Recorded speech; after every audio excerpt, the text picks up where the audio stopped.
1 2 3 4 5 1 2 3 1 2 3 4 5 1 2 3।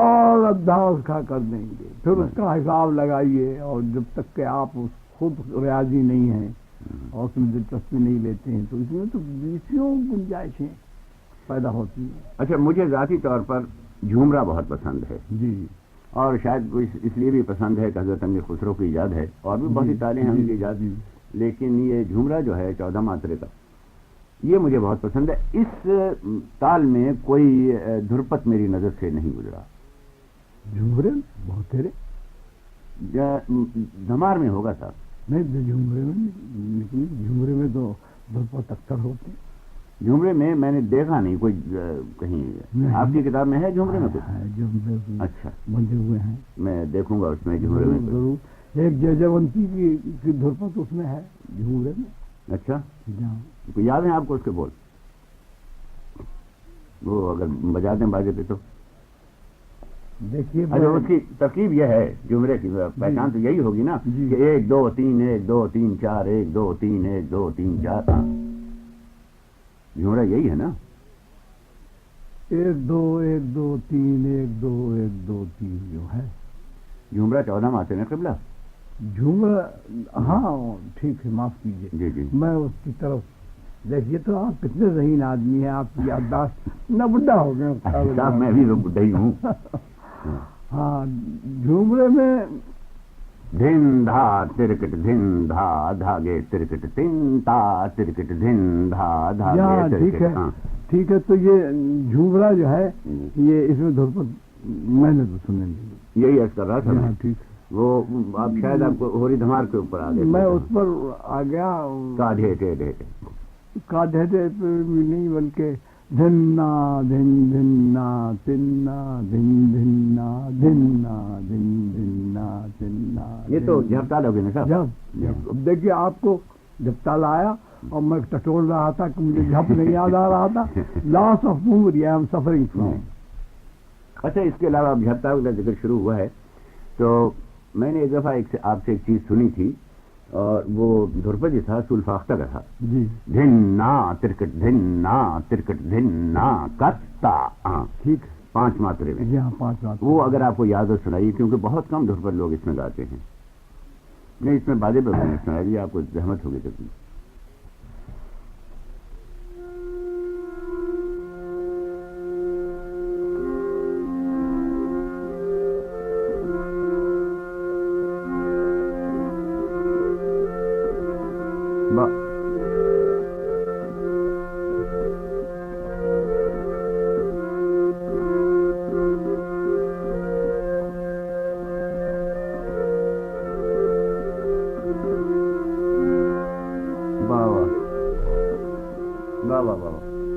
دیکھیے, اب علاوہ تال کے ان میں کیا چیز ہے کہ تلک کامود بھی نہیں ہے, یہ تلک کامود نہیں ہے, اور اس کے ساتھ ملتی یہ میرے خیال ہے وہ کیا کہتے ہیں, خمودی. کیا خمودی؟ ہاں, خمودی ہے جی.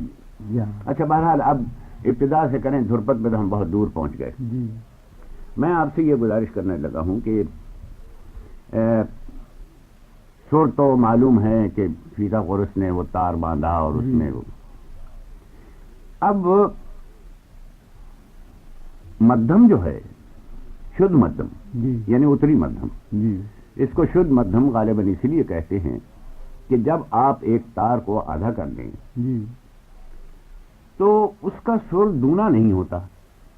یعنی اگر 100 فریکوینسی ہے تو 200 نہیں ہو جاتی اس کی, بلکہ وہ مدھم بن جاتا ہے. صحیح ہے نا, کیونکہ اگر سا رے گا ما پا دھا نی سا, اب اس میں 4 اگر لے لیں گے تو سا رے گا ما آ جائے گا, مدھم آ جائے گا, اور وہ مدھم اتری ہوگی. یہ تعداد کے متعلق مجھے کوئی تفصیل کے ساتھ میں آپ کی کوئی مدد نہیں کر سکتا. یہ تو اس میں لکھی ہوئی ہے, ممکن ہے کوئی تفاوت ہو جائے کسی قسم کا ہو.